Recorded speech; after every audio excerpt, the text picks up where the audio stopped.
अस्सलाम वालेकुम जी। हालात बहुत ख़राब हैं मेरे ज़ाती तौर पर, तो मौसम की वजह से हालात ख़राब हैं क्योंकि सर्दी बहुत है और इस हद तक सर्दी है कि गला बंद है, नाक बंद है।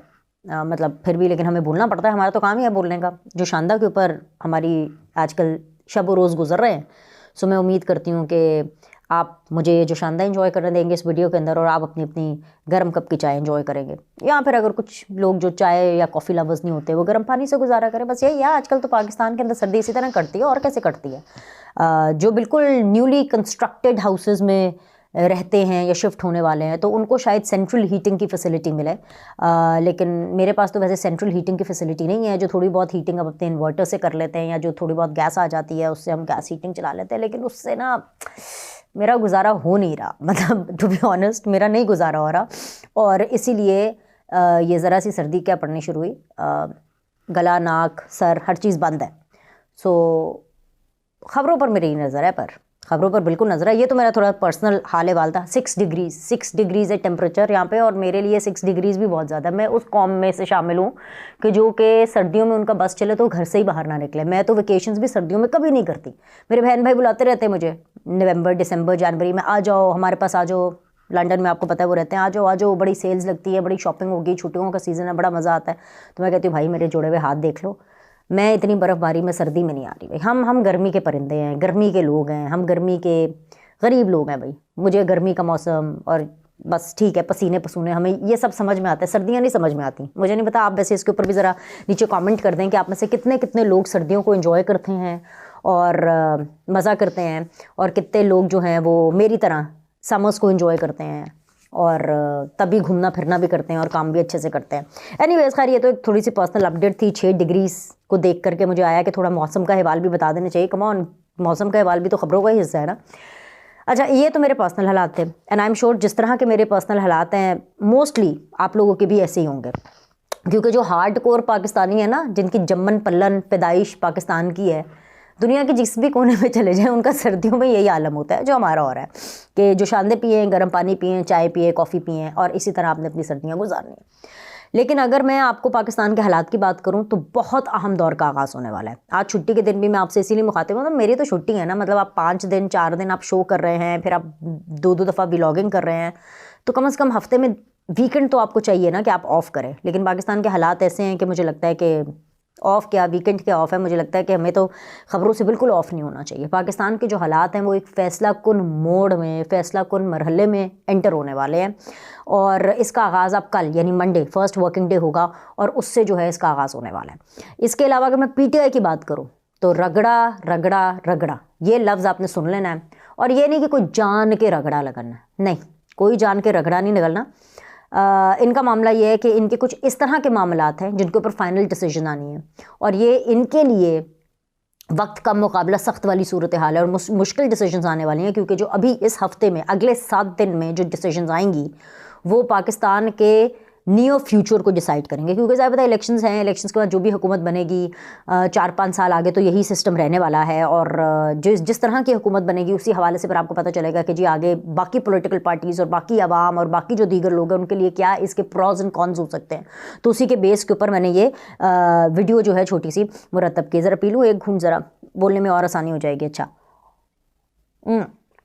इसमें यह है कि सबसे पहले तो सेनेट के अंदर आपको पता है कि वो जो एक धोखे से, वो 2 नंबरी से जो एक चुंगी की करारदाद मंजूर हुई है ये इलेक्शंस के हवाले से उनके मुलतवी करने के, वो इलेक्शन कमीशन उसके ऊपर सर जोड़ के बैठ गया, और वो तो खैर जो बैठा है सो बैठा है। लेकिन एक और हैं, कोई साहब हैं इश्तियाक अहमद मिर्ज़ा साहब, वो सुप्रीम कोर्ट में चले गए हैं और उन्होंने कहा है कि भाई ये तौहीन अदालत के मुर्तकिब है। क्योंकि भाई आपको पता है कि काजी फ़ाइज़ ईसा साहब ने बोला था कि हमारे चीफ जस्टिस हैं ऑनरेबल, और वो बता रहे थे कि जी 8 फरवरी पत्थर की लकीर है। तो जब उन्होंने बोला तो ऐसी की तैसी, ऐसी किसी की क्या मजाल, होंगे सेनेटर्स भाई 10 हों, 11 हों, 12 हों, 13 हों, 14 हों, 14 सेनेटर्स जो है वो पाकिस्तान की तकदीर का फ़ैसला तो नहीं करेंगे ना, वो इंतखाबात का तो कोई फ़ैसला नहीं करेंगे।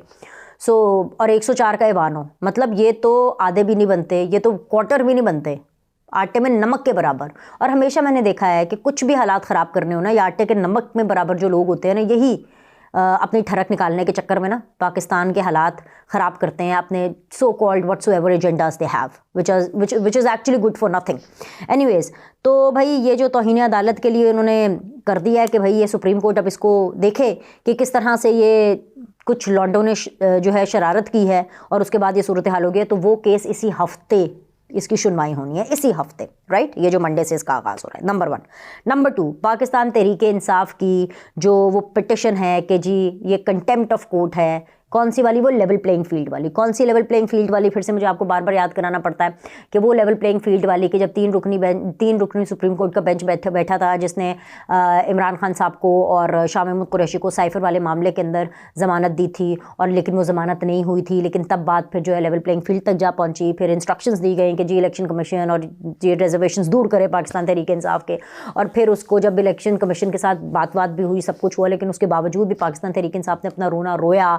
पहले कागजात नामजदगी को लेकर के, फिर तायद और तजवीज़ कुनंदा को लेकर के। ओ गॉड, बड़े रौले हैं इनके। खैर जी, रौले ही हैं और क्या, और किस तरह इन्होंने जिंदा रहना है। तो खैर, cutting the long story short, Pakistan Tehreek Insaf की ये जो मामला है लेवल प्लेइंग फील्ड का, जिसको पहले शुएब शाहीन और अब लतीफ़ खोसा साहब कर रहे थे, अब मंडे को यानी कि कल इसके ऊपर दोबारा समात है। तो ये एक अहम पेशरफ्त इस हवाले से होने वाली है। 2 नंबर चीज़ हो गई, और वो इस वजह से बहुत दूसरे नंबर के ऊपर अहम चीज़ है क्योंकि पाकिस्तान तहरीक इंसाफ के पास जितने भी दिन बाकी रह गए हैं, देखिए 13 जनवरी तक हर चीज़ फाइनल हो जानी है, निशान दे दिए जाने हैं, 14 तारीख को वो निशान जो है जो भी जिसको अलॉट किए जाएंगे वो प्रिंटिंग की तरफ चले जाएंगे, और 8 फरवरी को इलेक्शन है। और जाहिर सी बात है 14 तारीख से धराधर वो जो आखिरी 2-3 हफ्ते जो उन्होंने कैंपेनिंग करनी है, अगर करनी है, जलसे करने हैं, जुलूस करने हैं, पैसा लगाना, जो भी करना है उन्होंने वो करना है। तो वो उससे ये पता चलेगा जो मंडे को हेयरिंग हो रही है कि भाई पीटीआई को पुरानी तनख्वाह पर ही काम करना है, या फिर आगे पीटीआई को मजीद चौड़ा होकर के और ज़्यादा ग्राउंड दे दिया जाएगा। कि पहले जब उन्होंने हुकूमत बनानी थी तो जनरल फैज़ और जनरल बाजवा के साथ मिलकर के उन्होंने अपनी तमाम अपोजिशन को दीवार में चुन दिया और अकेले ही जो है वो इलेक्शंस लड़ ली। और अब जबकि अपोजिशन में है तो अपना जेल कार्ड इस्तेमाल करेंगे, अपना सिंपैथी कार्ड इस्तेमाल करेंगे और अपना फेक प्रोपेगेंडा इस्तेमाल करके इन्होंने मजीद और चौड़ा होकर के जगह लेनी है। कि क्या लेना, मंडे को पता चल जा रहा है, अभी ये कल समात होगी तो आपको इसकी पता चल जाएगा, इसकी जो रिमार्क्स आएंगे, जो ऑब्जर्वेशंस आएंगे, और फिर अनकरीब इसका फैसला आज ना ये कल तो खैर वैसे काफ़ी चांसेस है कि हो जाए, कल नहीं तो एक दो और रोज़ लगा लेंगे, इसी हफ्ते में इसका भी फैसला होने वाला है। उसके अलावा जी तीसरा जी डायरी नंबर लग गया। डायरी नंबर लगा है जी किस केस को? वो बल्ले का निशान। जी हाँ, बल्ले का निशान जो इन लोग को चाहिए, पेशावर हाई कोर्ट ने पहले दिया, फिर वापस ले लिया। अब जाहिर सी बात है सुप्रीम कोर्ट के अंदर ये मामला है, डायरी नंबर लग चुका, और इसी हफ्ते ये जो मंडे से कल से जो ये वीक का आगाज़ हो रहा है, इसमें इसका फैसला भी हो जाएगा। हत्तल इम्कान ये मैं आपको ये बता देती हूँ अपनी इन्फॉर्मेशन के एतबार से, ये नहीं कि जी फैसला मुझे पता है या समथिंग, वो इन्फॉर्मेशन जो कि रिमार्क्स में पता चल रही है, और वो इन्फॉर्मेशन क्योंकि मैं इस केस को काफ़ी हद तक फॉलो अप कर रही हूँ, जिस तरीके से इंट्रा पार्टी इलेक्शंस हुए हैं पाकिस्तान तहरीक इंसाफ के, कोई भी अदालत, आप पाकिस्तान की बात कर रहे हैं ना, मैं आपको कह रही हूँ पूरी दुनिया में कोई भी अदालत इन इंट्रा पार्टी इलेक्शंस को नहीं मानेगी, क्योंकि इंट्रा पार्टी इलेक्शंस के अंदर ना सिर्फ नौरीन रोती रही है बल्कि अकबर एस बाबर, और ये दोनों पाकिस्तान तहरीक इंसाफ के मेंबर्स हैं। जब अपने ही मेंबर अपने लोगों के ऊपर उंगली उठाएंगे कि 2 नंबरी हुई है, ये चीटिंग हुई है, तो इनको कौन मानेगा? तो लिहाजा उम्मीद तो है कोई नहीं, बल्ला होना कोई नहीं है, लेकिन चले फिर भी डायरी नंबर लग गया है तो सुप्रीम कोर्ट को चले कर लेते हैं ना फैसला, कर लेते हैं, देख लेते हैं कि क्या फैसला है भाई, वरना नहीं तो फिर पीटीआई फिर रोती फिरेगी कि जी हमारी तो अदालतें भी नहीं सुन रही। पहले ही वो ऑलरेडी चीफ जस्टिस काजी फाइज ईसा के खिलाफ एक ऑलरेडी महाज खड़ा किए हुए बैठे। अच्छा जी, आरओ के फैसले आपको पता है, कागजात नामजदगी मुस्तरद होने, एक्सेप्ट होने, उनका सिलसिला भी जारी है, ट्राइब्यूनल्स में ये मामला जाना है, और ट्राइब्यूनल्स के बाद ऑफकोर्स हाई कोर्ट, और हाई कोर्ट के बाद सुप्रीम कोर्ट, ये पूरा एक ऑप्शन है जो कि जाना है। तो इसी हफ्ते में आपको ट्राइब्यूनल्स और हाई कोर्ट वाला मरहला तो आपको इसी हफ्ते में ही पता चल जाएगा कि क्या होगा। तो ये भी एक बहुत बड़ी ब्रेक थ्रू किस्म की चीज़ है। इसके अलावा जी ताहयात नाअहली वाला फैसला जो कि महफूज हो चुका है, वो कल या इसी हफ्ते में, मोस्ट प्रॉब्ली चांसेस तो ये हैं कि वो कल मंडे को आ जाएगा, अगर नहीं तो वो भी इसी हफ्ते में आना है कि हाँ जी जहांगीर तरीन, नवाज शरीफ जो हैं ये ताहयात नाअहल हैं कि 5 साल के लिए नाअहल हैं, और अगर 5 साल के लिए नाअहल हैं तो फिर डेफिनेटली कौन रोक सकता है भाई? फिर कौन रोक सकता है? फिर तो कोई भी नहीं रोक सकता।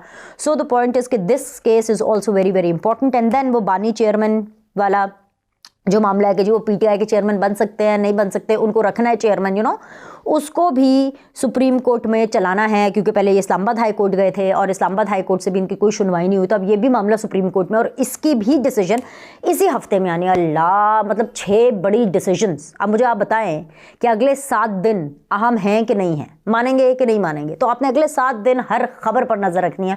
हम तो हर खबर पर नज़र जमाए बैठे ही हैं। इसके अलावा कुछ खबरें मैं आपको PMLN के हवाले से देती हूँ। ये तो मैंने आपको बता दिया कि मुल्की मंजरनामा क्या होगा, क्योंकि जाहिर सी बात है अगले 7 दिनों में बल्ले का निशान हो, फैसला कौन मरहला हो पाकिस्तान तहरीक इंसाफ के लिए, कागजात नामजदगी के लिए कि एग्जैक्टली कौन कौन कहाँ से लड़ा है, किसके फाइनली एक्सेप्ट हुए even after the high courts and who has been rejected. इस हवाले से ये मैं आपको वेरी क्विकली सम अप करके बता रही हूँ। एंड सबसे ज़्यादा इंपॉर्टेंटली कि इंतखाबात मजीद आपको जो है वो स्ट्रीमलाइन होते हुए नजर आएंगे, बिकॉज एक एक ये जो प्रोसेस है ये आपको इंतखाबात की तरफ, उसकी तारीख की तरफ करीब से करीब तर लेते जा रहा है, और जैसे जैसे दिन गुजरते जाएंगे मजीद और क्लैरिटी आती जाएगी। तो ये हफ्ता बहुत ज़्यादा अहम है पाकिस्तान की सियासत को लेकर के और पाकिस्तान तहरीक इंसाफ के रगड़ा प्रोग्राम को, क्योंकि रगड़ा लगना ही लगना है। देखिए बल्ले का निशान नहीं मिलेगा तो रगड़ा तो लगेगा ना।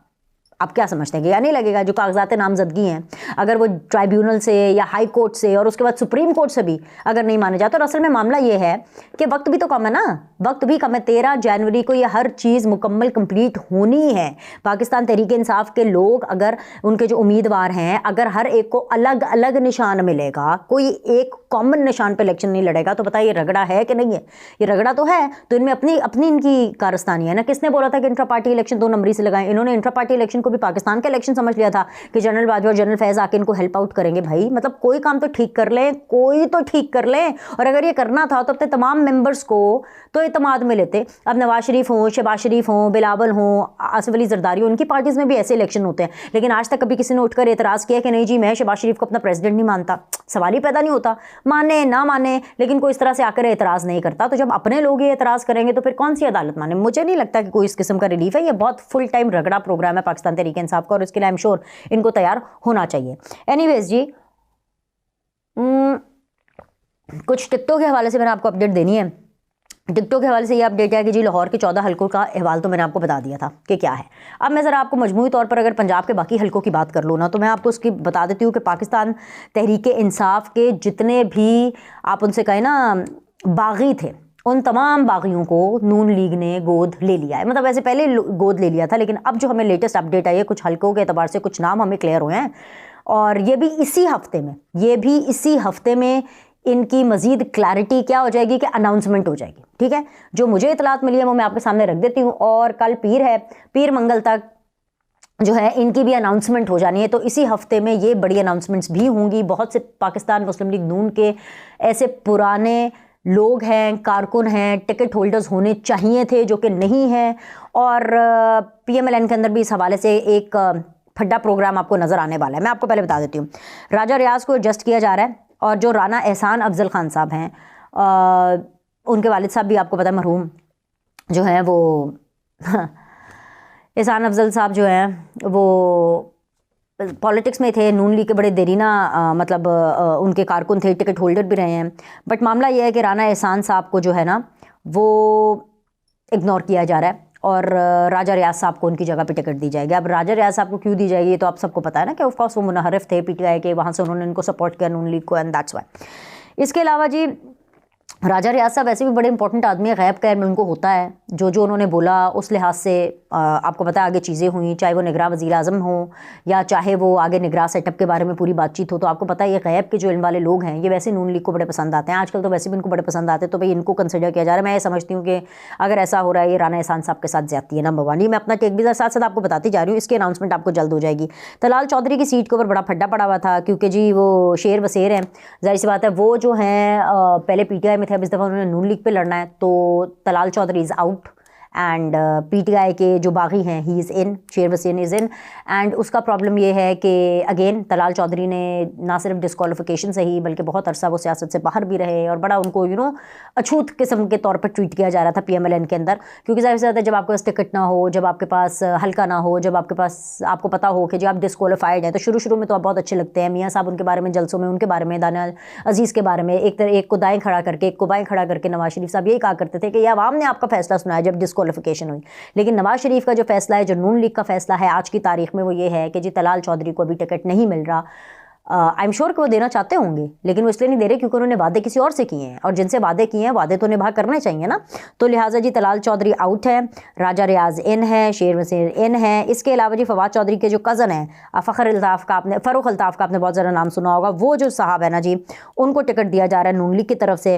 तो आप समझे कि वहाँ पे भी जो PMLN का जो ओरिजिनल कैंडिडेट है उसको सैक्रिफाइस करना पड़ेगा। 3 हो गए। मुल्तान में अगर बात करूँ तो कासिम साहब हैं, उनको टिकट मिलेगा। बहावल नगर की बात करूं तो अब्दुल गफ़ार भट्टू को। ये पूरी वो लिस्ट है, ये पूरी वो लिस्ट है 1 2 3 4 5 6 7, ये पूरे 7 ऐसे कैंडिडेट्स मैं आपको बता रही हूँ जिनके बारे में PMLN ने हतमी फैसला कर लिया है कि उन्होंने PTI के बाकियों को गोद लेना है। लेना क्या, बस सिर्फ अनाउंसमेंट रह गई है, बाकी ये फाइनल है।